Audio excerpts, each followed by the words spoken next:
Bismillah, alhamdulillahilladzi amarana bilittisami bihablihil matin wa manna alaina bittiba'i sayyidil awwalin wal akhirin. Ashhadu an la ilaha illallah wahdahu la syarika lah fi rububiyyatihi wal uluhiyatihi wa asma'ihi wa sifatihi. Wa ashhadu anna Muhammadan abduhu wa rasuluhu wa safiyuhu wa khaliluhu. Ballagha ar-risalah wa adda al-amanah wa nasaha al-ummah.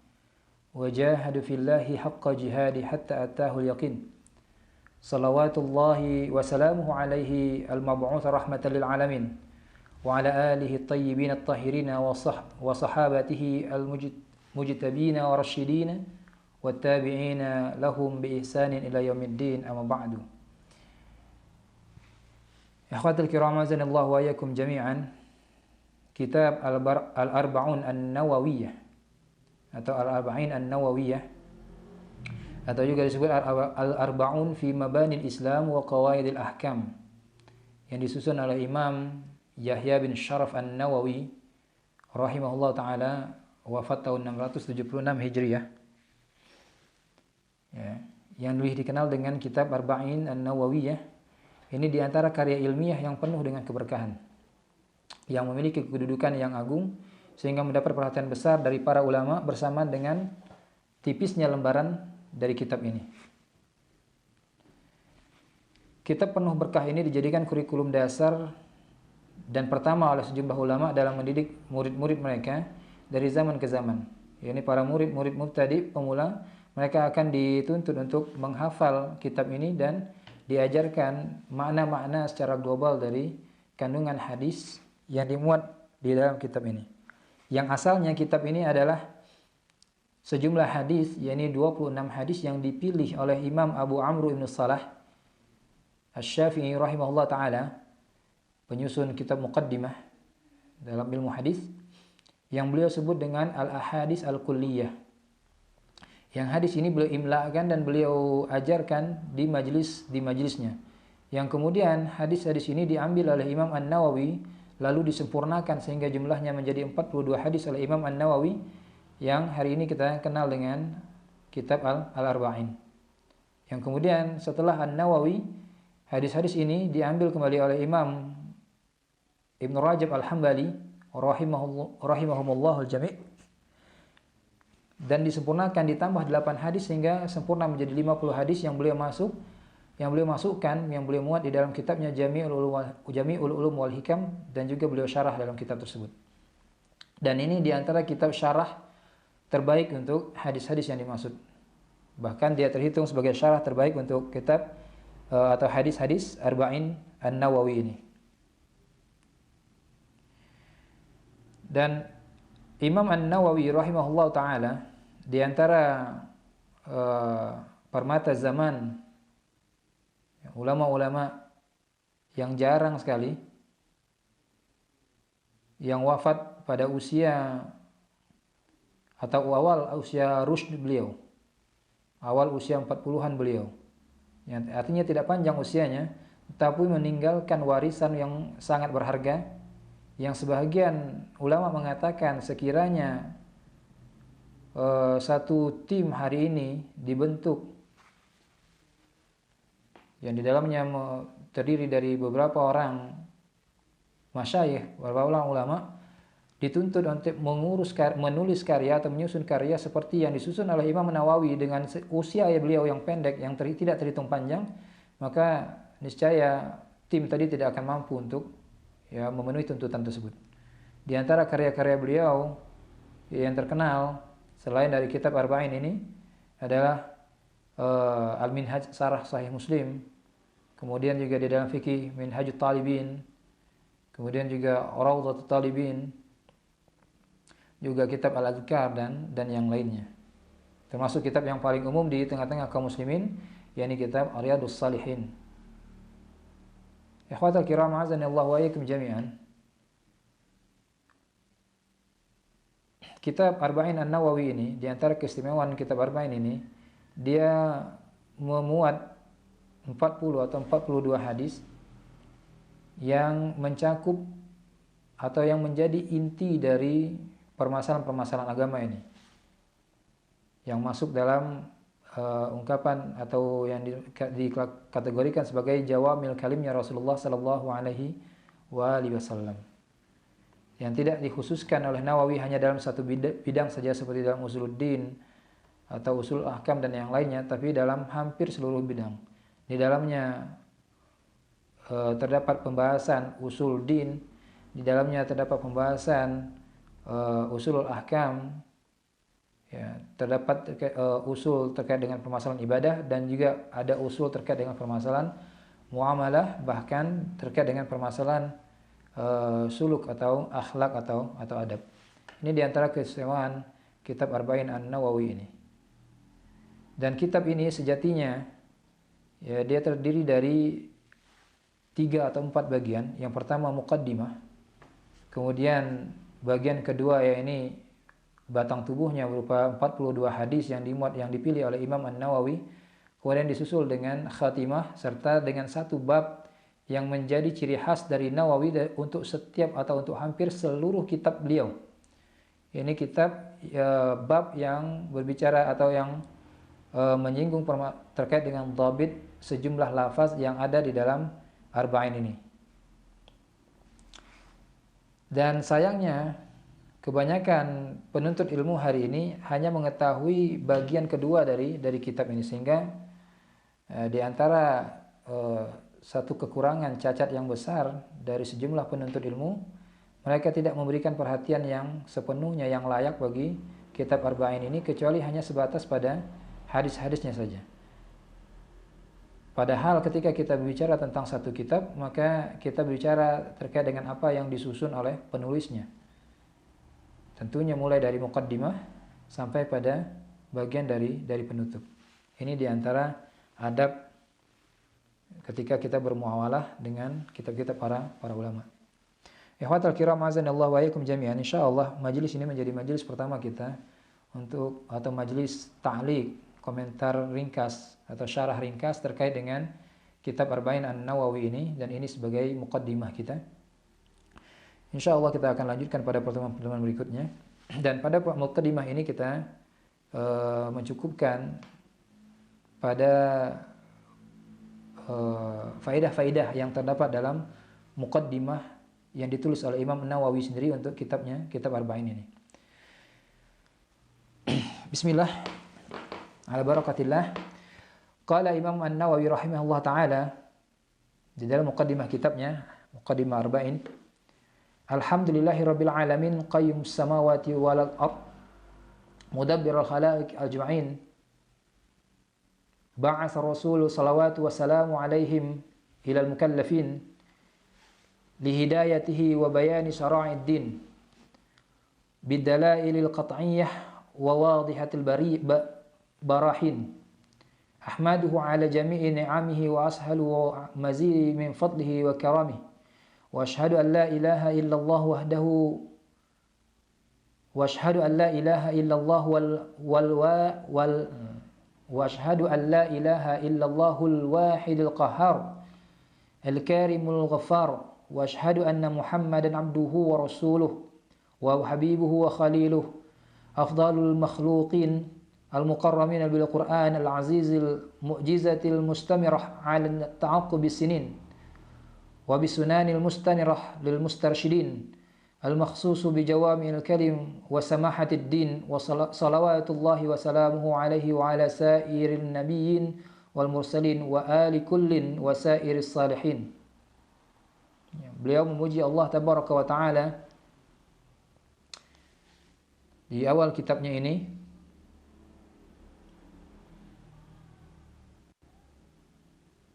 ya, di antara bentuk tabarruk pada Allah tabaraka wa taala, ya, beliau di awal kitab ini juga mengucapkan, menulis bismillahirrahmanirrahim, dan lalu dilanjutkan dengan tahmid, ya. Berdasarkan hadis yang dihasankan oleh sejumlah ulama, Nabi SAW mengatakan, kullu amri zibalin la yabda fihi bi basmalah Bismillahirrahmanirrahim aqta. Setiap perkara mulia yang diawali atau yang tidak diawali dengan bismillahirrahmanirrahim maka dia terputus. Ya. Dalam riwayat yang lain disebutkan dengan hamdalah. Dan hadis ini diriwayatkan oleh Imam Abu Daud, Ibnu Majah, Ahmad, Ibnu Hibban dan yang lainnya. Yang dinilai hasan oleh Imam Nawawi sendiri, bahkan dinilai sahih oleh Imam Ibnu Daqiqil Aid dan Imam Ibnu Mulaqqin rahimahumullahu taala. Dan memulai sesuatu dengan basmalah ini adalah satu yang disyariatkan, sebagaimana juga dia adalah bentuk mengikuti kitabullah dan juga mengikuti Rasulullah sallallahu alaihi wasallam. Dalam risalah beliau memulai dengan basmalah. Faidah dari memulai setiap perkara dengan basmalah setidaknya dalam 3 hal. Yang pertama, ini adalah bentuk keyakinan bahwasanya Allah Tabaraka wa Ta'ala memberikan penjagaan dari segala hal buruk serta dijauhkan dari gangguan dan tipu daya setan berkaitan dengan apa yang dilakukan atau apa yang diperbuat. Kemudian memulai perkara baik dan penting bahkan mulia dengan basmalah dapat menjadi sebab tetapnya seorang pada langkah yang lurus, yakni istiqomahnya seorang serta jalan yang benar sejak ia memulai hingga akhir dari urusan tersebut dan selama dia menjalani urusan tersebut. Kemudian yang ketiga adalah dengan sebab basmalah menjadikan seorang mendapatkan pertolongan serta keberkahan dari Allah dalam urusannya. Kemudian Imam An-Nawawi di sini mengatakan al-makhsusu bi jawamil kalim. Jawamil kalim ini suatu ungkapan yang ringkas dengan kandungan makna yang agung dan mendalam. Dalam ungkapan yang berbeda, jawamil kalim yaitu suatu ungkapan yang singkat namun mencakup sejumlah permasalahan penting dan utama yang menjadi petunjuk bagi kebaikan agama umat ini. Ini umat Muhammad sallallahu alaihi wasallam. Ini merupakan di antara keistimewaan yang diberikan oleh Allah Tabaraka wa Ta'ala kepada Rasulnya Muhammad sallallahu alaihi wasallam yang tidak diberikan kepada orang-orang selainnya. Sebagaimana dalam hadis yang sahih dari Abu Hurairah radhiyallahu an, Rasulullah sallallahu alaihi wasallam mengatakan fuddiltu 'alal anbiya'i bi sittin. Aku diberikan keutamaan atas seluruh anbiya dengan 6 perkara. Di antaranya beliau mengatakan u'ti itu bi jawami'il kalim. Aku diberikan jawami'il kalim. Imam An-Nawawi sini mengatakan mensifati agama yang dibawa oleh Rasulullah sallallahu alaihi wasallam, beliau mengatakan yakni agama ini adalah atau Rasulullah sallallahu alaihi wasallam diutus dengan agama yang samhah wa samahatid din. Kalimat ini disandarkan kepada kalimat yang sebelumnya di mana Imam An-Nawawi mengatakan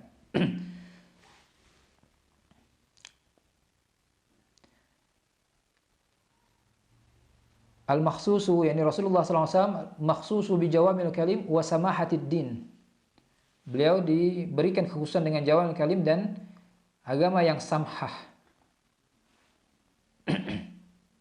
Samahatid din ya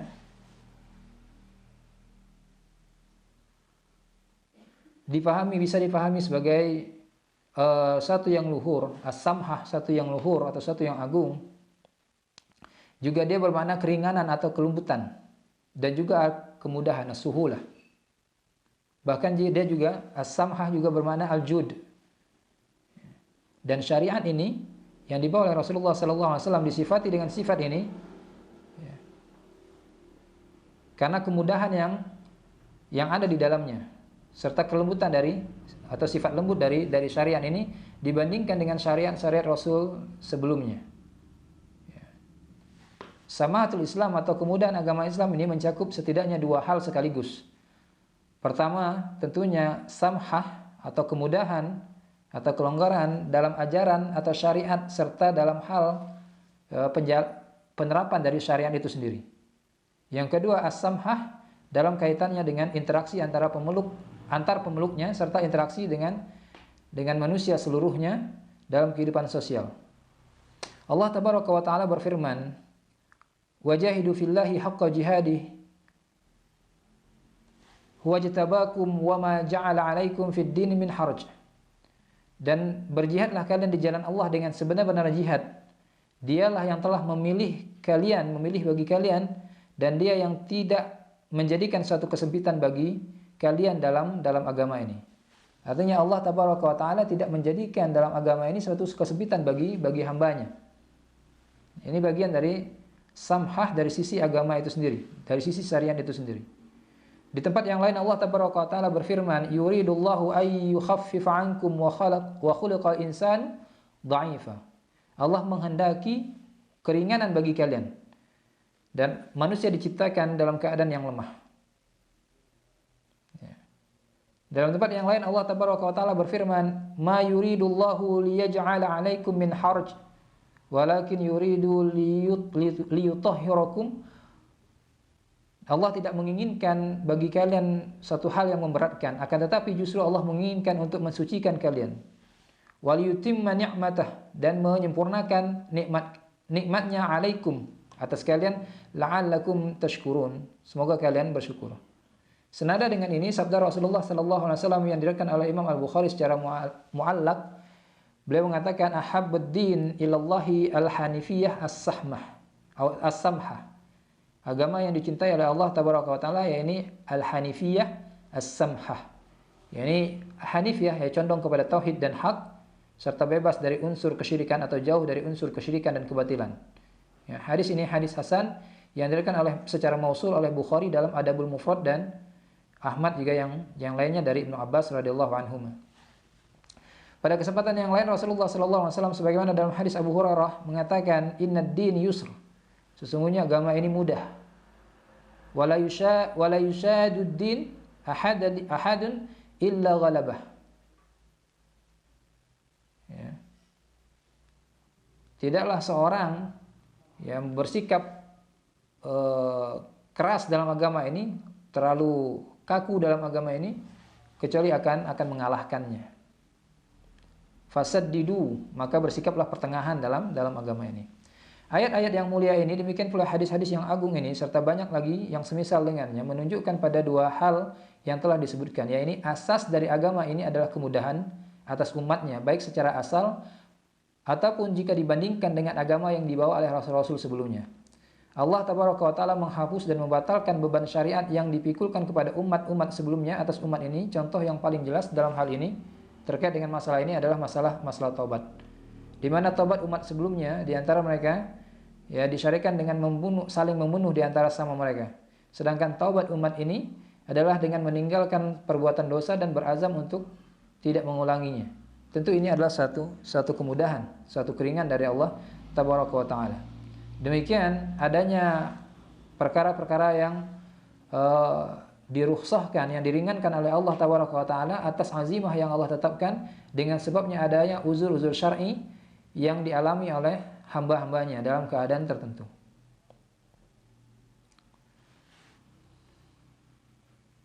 Dan as-samhahnya Islam, kemudahan Islam ini tidak berarti seorang bermudah-mudah di dalam urusan agamanya. Tapi kemudahan Islam ini ialah secara asal memang agama ini telah dibuat mudah oleh Allah tabaraka wa taala, telah dijadikan mudah oleh Allah tabaraka wa taala untuk hambanya. Ya. Cakupan kedua dari samhatul Islam yang dalam kehidupan sosial, di antaranya sabda Nabi sallallahu alaihi wasallam, "Man nafasa an mu'min kurbatan min kurabid dunya, nafasallahu anhu kurbatan min kurabil akhirah. Wa man satara 'alal muslim satarahu Allahu fid dunya wal akhirah. Wallahu fi 'auni 'abdi ma kana al-'abdu fi 'auni akhihi." Ya. Nabi SAW mengatakan siapa yang membebaskan suatu kesusahan dunia dari seorang mukmin, maka Allah akan bebaskan ia dari satu kesusahan di akhirat. Siapa yang menutupi aib seorang muslim, maka Allah tutupi aibnya di dunia dan akhirat. Dan Allah senantiasa menolong seorang hamba selama sang hamba menolong saudaranya. Ya. Dalam hal jual beli misalnya Rasulullah SAW ya mengatakan, "Man aqala musliman aqalahu Allahu." Ya, siapa yang membebaskan transaksi atau yang membatalkan transaksi seorang muslim, menerima aqalahnya, aqalahu Allahu asratahu yaumal qiyamah, maka Allah akan bebaskan kesalahannya pada hari kiamat. Demikian juga dalam hal hutang piutang. Ini seluruhnya dalam kaitan dan dalam kehidupan sosial. Syariat Islam mengajarkan untuk meringankan orang yang berhutang. Di mana Rasulullah SAW mengatakan, "Wa in kana dzu asratin fa nadhar ila maisarah." Jika orang itu berada dalam keadaan sulit, orang yang berhutang tadi berada dalam keadaan sulit, maka perhatikan ya, beri tangguh sampai ia memiliki kelapangan. Ya. Bahkan Nabi SAW mengatakan, wa antasaddaqu khairal lakum in kuntum ta'lamun. Dan jika kalian bersedekah dengan itu, maka itu lebih baik jika kalian mengetahuinya. Ini seluruhnya menunjukkan ya luhurnya agama ini dari sisi kehidupan sosial hamba dengan saudaranya yang lain. Bahkan luhurnya agama ini, samahnya agama ini pun nampak dari sisi hubungan antara hamba seorang muslim dengan hamba yang lain dari kalangan atau dari kalangan orang-orang kufar. Bahkan di antara contohnya, ya ini Rasulullah sallallahu alaihi wasallam secara tegas ya melarang seorang untuk menyakiti seorang muahad sekalipun dia seorang kafir. Ketika dia memiliki ikatan perjanjian dengan muslim, maka dia wajib untuk dilindungi. Rasulullah sallallahu alaihi wasallam mengancam mereka yang menyakiti, yang mengganggu seorang muahad, di mana Rasulullah mengatakan, man qatala muahadan lam yarih raihatul jannah. Ya, siapa yang membunuh seorang muahad, maka dia tidak akan mencium baunya surga. Wa inna rihaha tujadu min masirati arba'ina aman. Padahal baunya surga dapat dicium dari jarak perjalanan 40 tahun. Dalam kesempatan yang lain Rasulullah SAW mengatakan, ala man zalama mu'ahadan wa antaqasahu wa kallafahu fawqa taqatih. Ketahuilah siapa yang menzalimi seorang mu'ahad, yang mengurangi haknya dan membebaninya lebih dari kemampuannya. Aw ahadan minhu syai'an bi ghairi tibi nafsi. Aw akhadha minhu syai'an min ghairi tibi nafsi, atau mengambil sesuatu darinya tanpa kerelaannya. Bi ghairi tibi nafsi minhu fa ata hajijuhu yaumal qiyamah. Maka orang itu akan menjadi lawan seterunya pada hari kiamat. Ini seluruhnya menunjukkan luhurnya Islam ini, bahkan dalam kaitannya hubungan seorang muslim dengan orang-orang di luar mereka dari kalangan orang-orang kufar. Ya, Allah mengaturnya atau syariat ini mengaturnya bagi mereka untuk memperhatikan hak-hak orang-orang kafir ini. Artinya syariat ini tidak memberikan kelapangan sedikit pun untuk adanya sikap-sikap kezaliman, ya, ataupun bersikap keras terhadap mereka di luar pada tempatnya, atau tidak pada tempatnya. Maka dari sini tampak tuduhan-tuduhan terkait dengan Islam, bahwasanya Islam ini adalah, atau kaum muslimin ini adalah orang-orang yang radikal, tidak toleran dan sebagainya, adalah tuduhan-tuduhan yang keji, yang tidak beralasan, tidak berdasar sama sekali. Bahkan Islam ini mengajarkan mereka untuk sangat toleran, bahkan dengan orang-orang di luar dari kalangan mereka,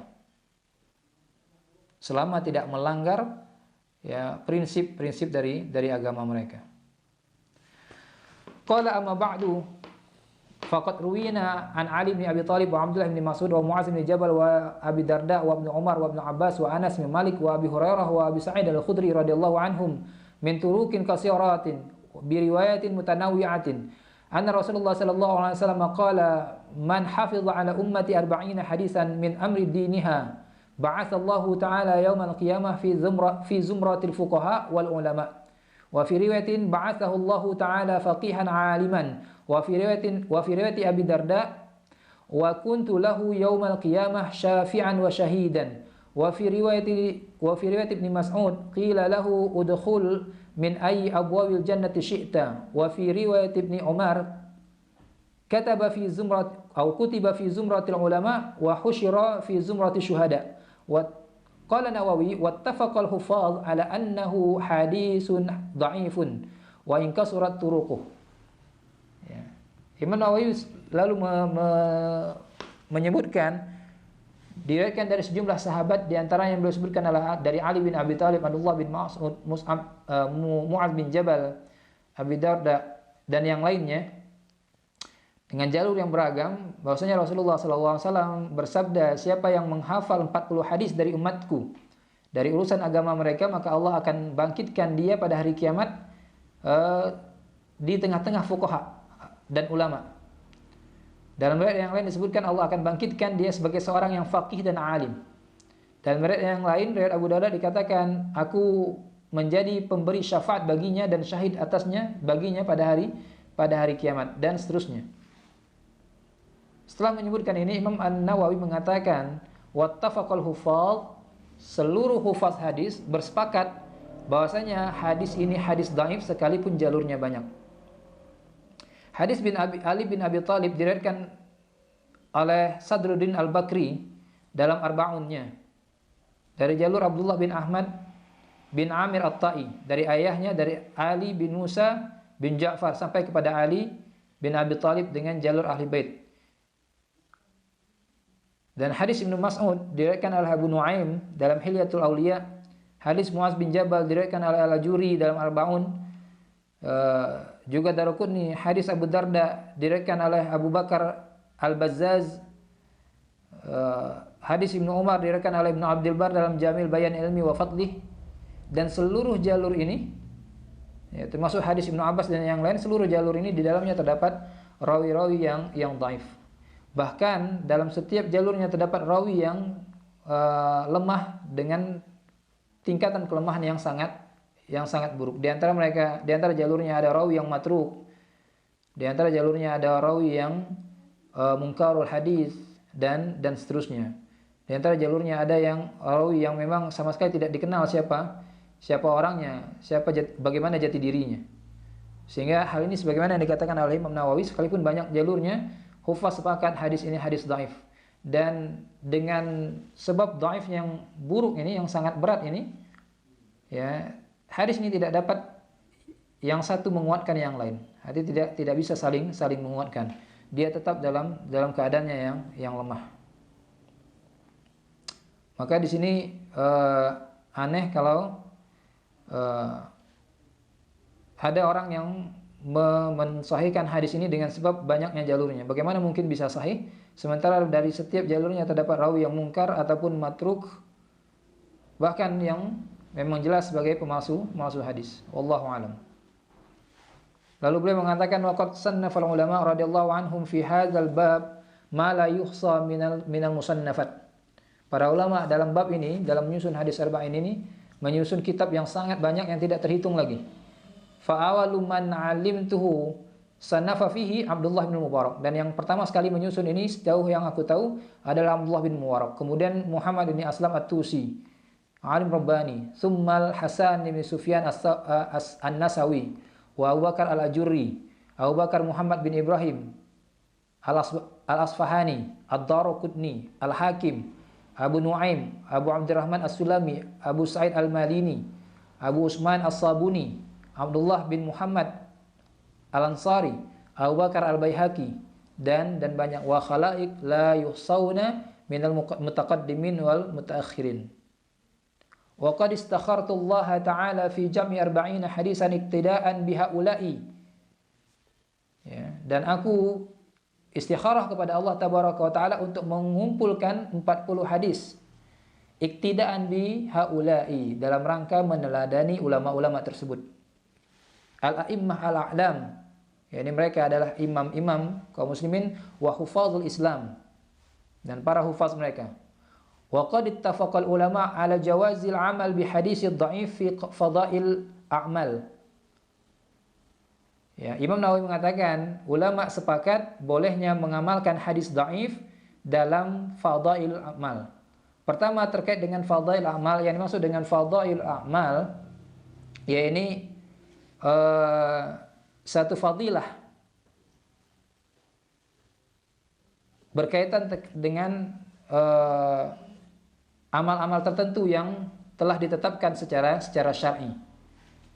Ya, bukan seperti anggapan sebagai orang yang dimaksud dengan fadail amal adalah amal-amal nafilah. Tapi yang benar yang disebut dengan fadail amal di sini adalah fadilah-fadilah tertentu yang secara syar'i ya dia masyru'. Lalu ada hadis yang berbicara tentang keutamaan dari amal tadi. Itu yang disebut dengan fadail amal di sini. Kemudian ucapan Nawawi berkaitan dengan hal ini, bahwasanya ulama telah sepakat bolehnya beramal dengan hadis dhaif dalam hal-hal yang sifatnya fadail amal ini, maka ini perlu ditinjau ulang.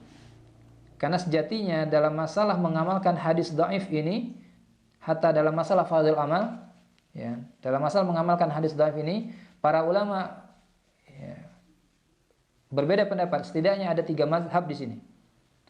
Yang pertama, hadis dhaif tidak diamalkan secara mutlak.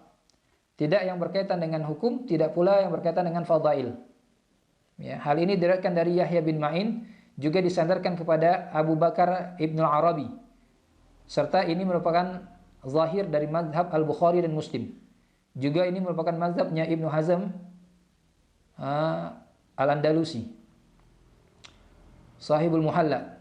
Kemudian mazhab kedua, yakni hadis dhaif diamalkan secara mutlak. Ya. Hal ini hadis dhaif diamalkan atau dapat diamalkan secara mutlak. Ya, hal ini disandarkan kepada Imam Ahmad dan Abu Daud, karena mereka berpendapat bahwasanya hadis dhaif lebih kuat daripada pendapat seorang. Ya, ini disandarkan pada Imam Ahmad dan Abu Daud. Akan tetapi dalam hal ini fihi nazar, perlu ditinjau ulang. Kemudian mazhab ketiga, dia diamalkan terkait dengan fadail amal dengan sejumlah persyaratan. Ini merupakan pendapat Al-Hafiz Ibnu Hajar dan yang lainnya. Ya, dari sini jelas ya kesepakatan, ya, klaim bahwasanya ulama sepakat bolehnya mengamalkan hadis dhaif dalam masalah fadail, ini klaim yang perlu ditinjau ulang, karena nyatanya ada sebagian ulama yang ya berpendapat secara tegas dalam hal apapun itu, hadis ketika telah jelas dia dhaif, maka dia tidak bisa ditegakkan hujah di atasnya, tidak bisa diamalkan.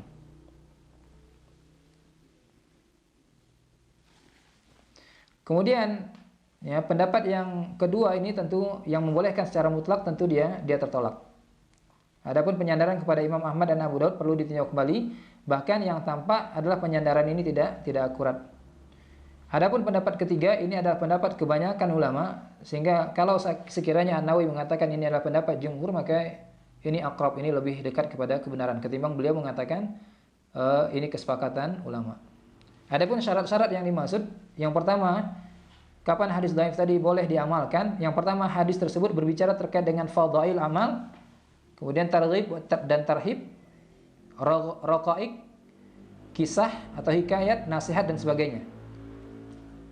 Ya, dan hadis tersebut juga tidak mengandung hukum seperti halal haram dan yang lainnya. Tidak pula terkait dengan akidah, sifat Allah, perkara ghaib dan semisalnya.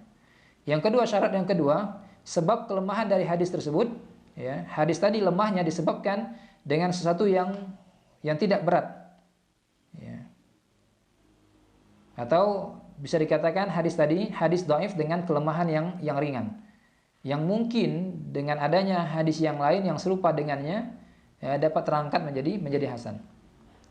Maka tidak masuk dalam syarat ini hadis yang diriwayatkan oleh orang yang sama sekali tidak dikenal, ya, atau oleh orang yang hafalannya benar-benar buruk, atau orang yang dikenal sebagai pendusta, atau orang yang tertuduh berdusta. Ya, tidak termasuk di dalamnya hadis mungkar ataupun yang semisal dengan itu. Adapun hadis ini tadi arba'in, menghafal 40 hadis lalu dibangkitkan bersama dengan para fuqaha, para ulama, atau Nabi menjadi syafaat, ya, ini tidak selamat dari kecacatan ini. Ya, imma dia mungkar ataupun ya rawinya matruk dan semisalnya. Kemudian syarat yang ketiga, hadis tersebut atau substansinya masih berada di bawah usul yang telah sabit. yakni landasannya telah jelas dan valid dari Al-Quran ataupun hadis yang sahih. Kemudian syarat yang lain dalam mengamalkannya tidak diyakini sebagai perkara yang tetap berdasarkan hadis itu, namun semata-mata dalam rangka kehati-hatian. Contohnya misalnya dalam satu perkara, dalam hal halal dan haram, ada satu hadis yang menunjukkan bahwasanya satu perkara tadi dihukumi dengan hukum haram misalnya, atau dihukumi sebagai satu yang dibenci. Maka seorang alim mengamalkan hadis ini tidak dengan keyakinan bahwasanya Nabi SAW menghukumi perkara tadi sebagai perkara yang haram atau perkara yang makruh. Tapi mereka mengamalkan hadis ini dalam rangka berhati-hati sehingga mereka tidak terjerumus dalam perkara yang diharamkan sekiranya keharaman perkara tadi sabit. Dan kalaupun keharamannya tidak sabit, maka mereka telah menjaga diri mereka dan menjaga agama mereka berdasarkan dengan hadis yang mereka dapatkan tadi. Ini yang dimaksudkan mengamalkannya semata-mata dalam rangka kehati-hatian. Imam An-Nawawi sendiri menyusun kitab ini tidak berlandaskan pada hadis ini sebagaimana yang beliau katakan secara tegas. Tapi beliau berlandaskan pada dua hal. Yang pertama, meneladani ulama-ulama pendahulunya dalam menyusun kitab yang serupa dengan ini. Ini menyusun kitab Arba'in. Dan yang kedua, sebagaimana yang dikatakan oleh Imam An-Nawawi sendiri di dalam muqaddimahnya ini, landasan beliau adalah hadis Nabi SAW, liyuballighu syahidu minkumul ghaib. Hendaknya orang yang menyaksikan, menyampaikan kepada yang gaib. Ya. Ini merupakan potongan dari hadis Nabi SAW, nadharallahu abdan sami'a maqalati fawa'aha summa addaha ila man lam yasma'ha. Ya, semoga Allah memberikan cahaya pada wajah seorang hamba yang mendengar ucapanku lalu menghafalnya kemudian menyampaikan kepada yang tidak mendengarkannya. Ya, hadis ini diriwayatkan oleh Imam Abu Daud, At-Tirmidzi, Ibnu Majah, Ahmad, Ad-Darimi dan yang lainnya. Dan hadis ini sahih. Ada beberapa faedah dari hadis ini, hadis nadharallah ini. Yang pertama, keutamaan mencari dan mempelajari hadis, menghafalnya, kemudian menyampaikannya, serta mengajarkannya.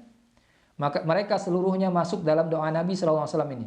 Yang ini akan diberikan cahaya pada wajah mereka pada hari kiamat, serta akan ditinggikan derajat mereka di sisi Allah, bahkan ini pun akan mereka dapatkan ketika di dunia insyaAllah.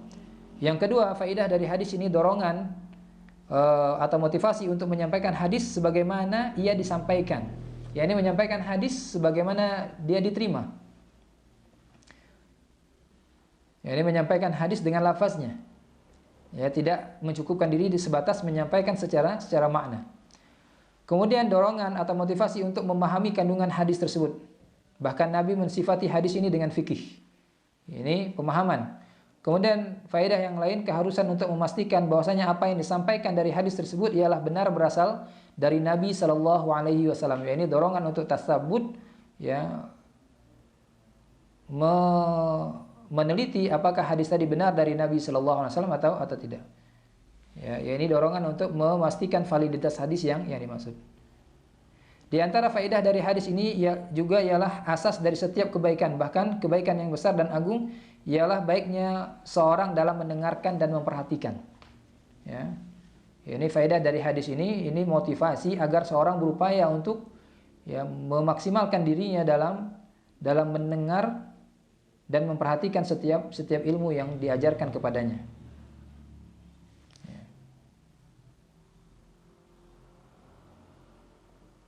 Kemudian Imam An-Nawawi mengatakan, "Tsumma minal ulama'i man jamal arba'ina fi usuluddin wa ba'dahum fil furu' wa ba'dahum fil jihad wa ba'dahum fil zuhd wa ba'dahum fil adab wa ba'dahum fil khitab wa kulluhum maqasidis salihah radhiyallahu an qasidiha."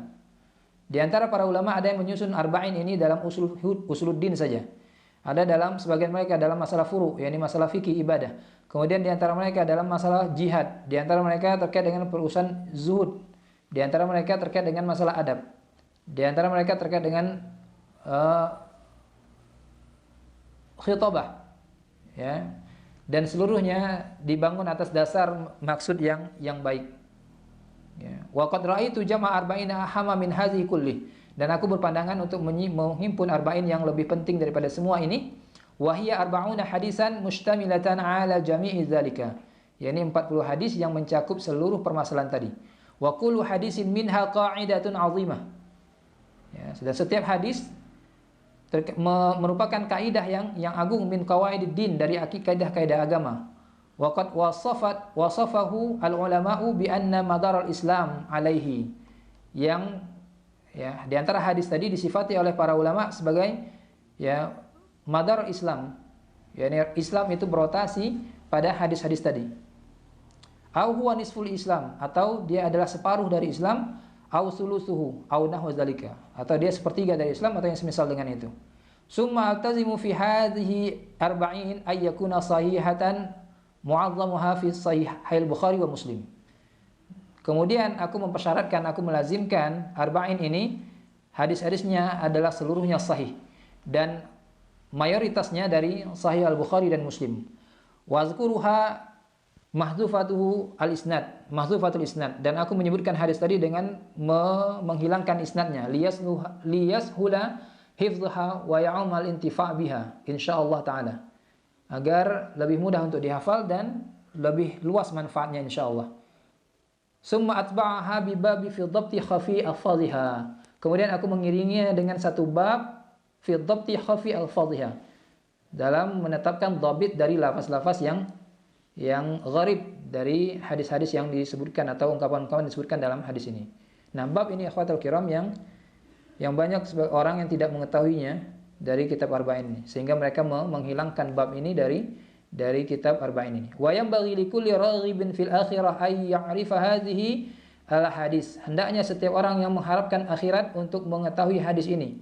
Limashtamalat alaihi minal muhimmat, karena kandungannya kandungan yang penting. Wahtawat alaihi minat tanbih ala jami' ta'at, yang juga terkandung dalamnya peringatan, perhatian terhadap seluruh ketaatan. Wadzalika zahirun liman tadabbarah, dan ini nampak zahir bagi mereka yang mentadaburinya.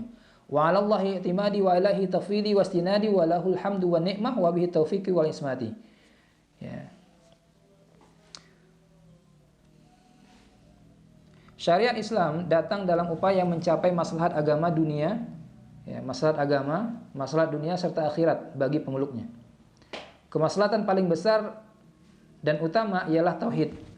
Ia mencakup kebersihan dan kebaikan jiwa, juga ketaatan kepada Allah Ta'ala, baik ketaatan hati seperti ikhlas, dan iman pun ketaatan lahiriah seperti ibadah amaliyah.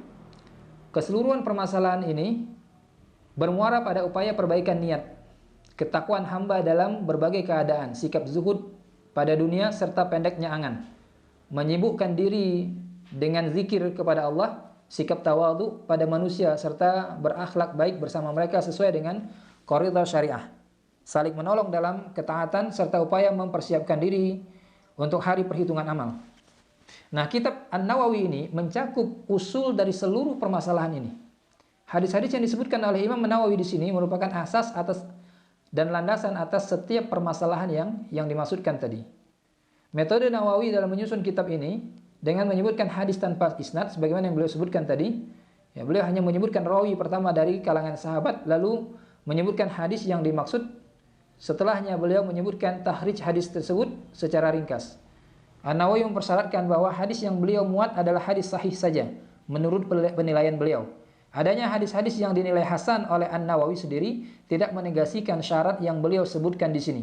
Hal ini telah umum diketahui, menjadi kebiasaan para ulama. Mereka memutlakkan ungkapan, terkadang mereka memutlakkan ungkapan hadis ini sahih, untuk hasan dan sahih. Kemudian pada bagian penutup, Nawawi membuat satu bab khusus yang menjelaskan ungkapan-ungkapan gharib, ungkapan asing yang ada dalam kitabnya ini. Imam Nawawi termasuk ulama yang memberikan perhatian besar terkait dengan dhabit alfaz ini. Karena betapa banyak orang yang membaca hadis misalnya, mereka keliru dalam bacanya. Misal diantaranya hadis tentang baiat. Nabi SAW mengatakan, man mata wa laisa ala unuki bai'ah mata mitatal jahiliyah. Sebagian orang yang tidak mengetahui hadis ini, mereka membaca hadis ini dengan mata mayyitatal jahiliyah. Ini tentunya dua ungkapan yang berbeda. Nabi SAW mengatakan mata mitatal jahiliyah, sementara mereka mengatakan mata mayyitatal jahiliyah. Dua kalimat yang berbeda dan makna yang juga berbeda.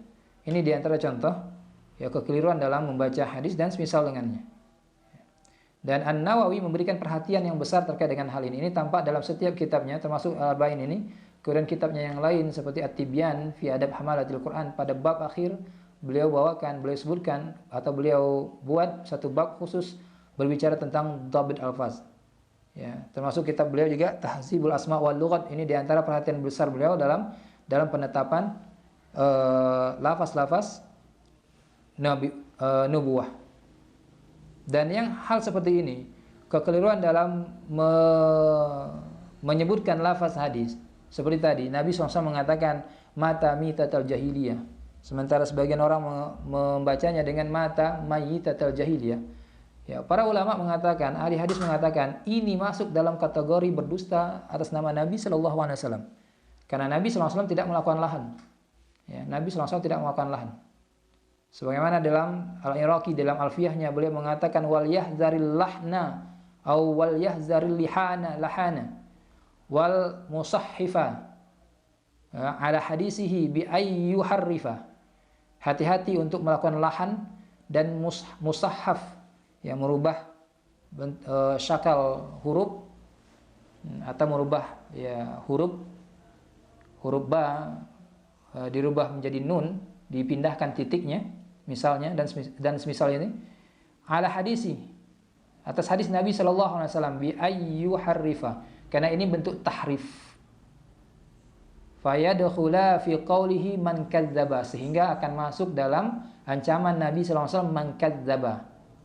Ya, fa haqqun nahwu ala man talaba, maka ya, orang penuntut ilmu hadis, talib hadis atau orang yang intisab kepada hadis harus memberikan perhatian terkait dengan hal ini. Dan hal ini juga serupa yang dikatakan oleh Asma'i atau Asma'i. Beliau mengatakan di antara hal yang sangat aku khawatirkan atas penuntut ilmu yang tidak memahami ilmu nahwu ialah mereka masuk dalam ancaman Nabi sallallahu alaihi wasallam man kadzdzaba alayya muta'ammidan. Ya, atau man kadzdzaba alayya muta'ammidan falyatabawwa maq'adahu minan nar. Ya, hal ini karena beliau tidak melakukan lahan, sehingga setiap kali Anda meriwayatkan darinya lalu Anda melakukan lahan, maka Anda telah berdusta atas namanya. Ini kata Asma'i. Ya, ungkapan senada juga diriwayatkan oleh Hammad bin Salamah. Demikian juga hal ini penting ketika berkenan dengan nama-nama rawi, di mana banyak nama rawi yang ya bentuk penulisannya sama, seperti Humaid. Ya, ada rawi yang bernama Humaid, ada rawi yang bernama Hamid. Maka dhabit alfaz seperti ini penting. Dan An-Nawawi, ya, sekali lagi ada antara ulama yang memberikan perhatian yang besar terkait dengan permasalahan ini, sehingga dalam kitab-kitab beliau ya secara garis besar insyaallah terjaga dari tahrif ataupun tashif, baik terkait dengan nama rawi ataupun ungkapan-ungkapan di dalam hadis Nabi sallallahu alaihi wasallam. Ikhwatal kiram azanallahu wa iyyakum jami'an. Demikian muqaddimah kita atau muqaddimah Imam An-Nawawi untuk kitab Arba'innya ini. Sejatinya muqaddimah ini mengandung faedah-faedah yang agung. Di antaranya faedah berkaitan dengan adab dalam menulis hadis atau adab dalam membaca hadis. Kemudian faedah berkaitan dengan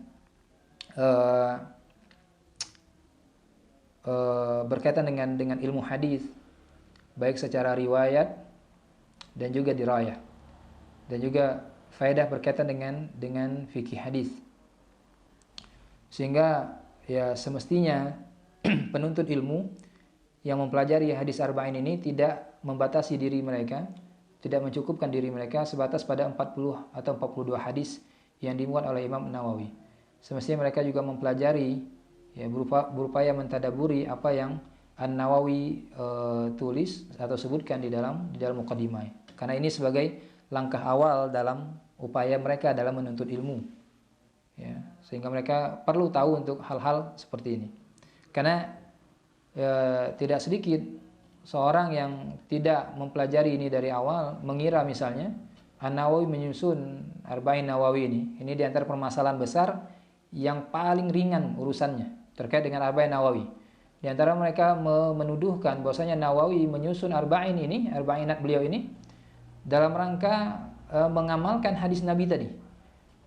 Man hafidha ala ummati arba'ina hadisan min amri dinihim, ya, ba'asallahu yaumal qiyamah faqihan aliman atau fi zumratil fuqaha wa zumratil ulama wa ghairi zalik.